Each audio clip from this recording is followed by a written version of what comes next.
everyone, and welcome back to Anne's Family Recipe. The weather is cooling off and I'm making some really cozy recipes today, starting with an easy sausage soup and my favorite drop biscuit recipe, along with a classic Pioneer Woman casserole that makes the perfect freezer meal. If you're new to my channel, don't forget to subscribe and give this video a thumbs up. Now let's get cooking. This sausage soup doesn't have a formal recipe. I was just throwing things together that I found in my fridge, freezer, and pantry. So I started with a pound of mild Italian sausage that I browned in my Dutch oven in a little bit of olive oil.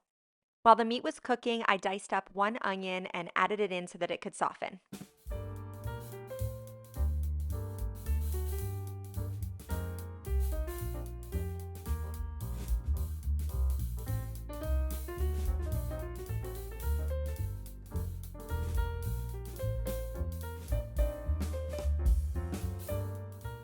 I also washed, peeled, and chopped up a few carrots, and I threw those in the pot as well.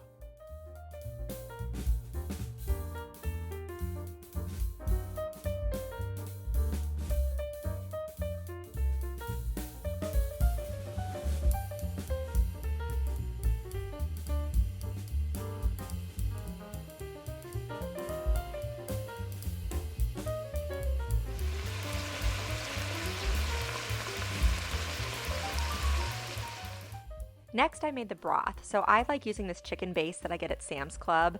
It's a huge amount and makes so much chicken broth on a moment's notice. So I heated up 4 cups of water and then stirred in about a tablespoon of that chicken base and added it into my pot.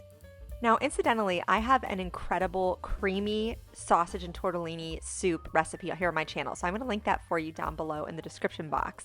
But I thought this recipe would appeal to some people who don't like a creamy base. This is just a chicken broth base. And you can see that I added in 1 can of diced tomatoes and their juices, and then also another 2 cups of water just to have a little bit more broth.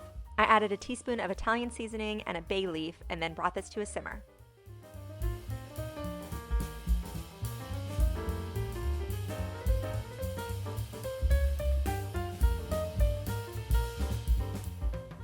I also seasoned the broth with some salt and pepper.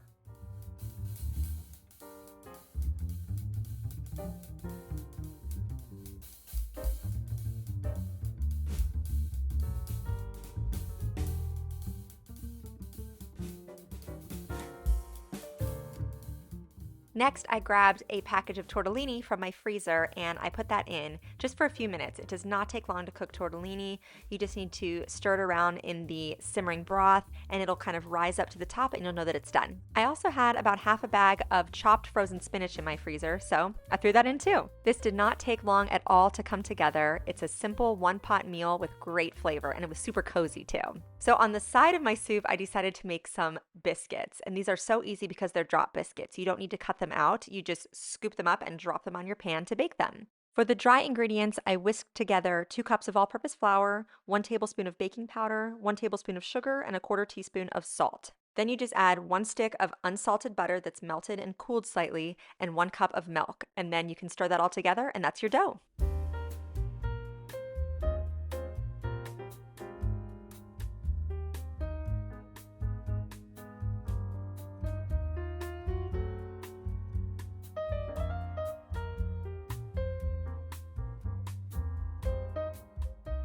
I bake these on a baking tray that's lined with a silicone baking mat, and I use my large cookie scoop to portion out the dough. These bake at 450 degrees for only about 10 to 12 minutes or until they're lightly golden brown around the edges. Now, I like to eat these with a little butter and jelly, but if you added in a little bit of garlic and onion powder and dried parsley and some shredded cheddar cheese into this biscuit dough, you would have the perfect COPYCAT Red Lobster Cheddar Bay biscuits on hand. So you can go more of a sweet route or a savory route with these drop biscuits, but either way, they're very easy and very, very delicious. Lastly today is this sour cream noodle bake, which is a classic Pioneer Woman recipe that I've been making for years. It feeds a crowd and it's a really great freezer meal. So you can make it, cover it in foil, freeze it, and then bake it off at a later time. So I'm starting with a bag of egg noodles, and then in a nonstick skillet, I cooked some ground beef with some onions in a little bit of olive oil. To the cooked and drained noodles, I add sour cream and cottage cheese and then mix that together, and it makes this really creamy sauce.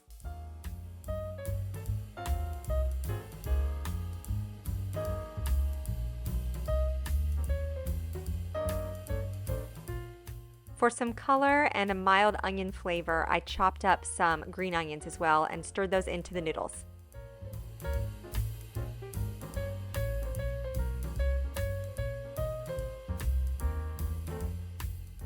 Once the ground beef had browned and the onions were softened, I drained off any of the excess fat.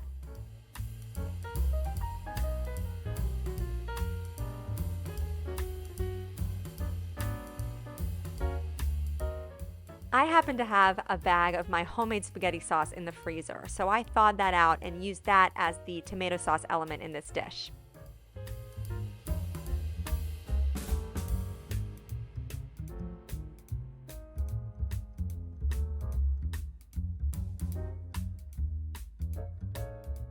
To assemble the casserole, I sprayed my 13 by 9 inch glass baking dish, and then I layered the noodles and the sauce.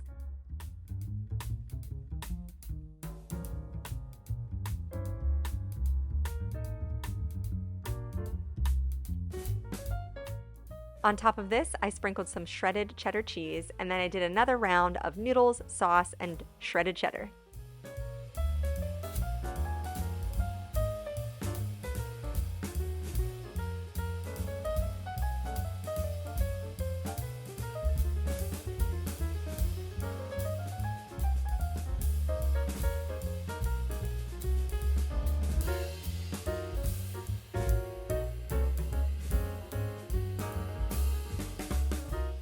Then this just bakes until everything is heated through and the cheese is melted. It's a little bit brown and bubbling on top, and you can serve it up. In my opinion, this is a very kid-friendly dish and yet another cozy recipe you can try this fall. Thank you so much for joining me here today in my kitchen, and I'll see you again soon.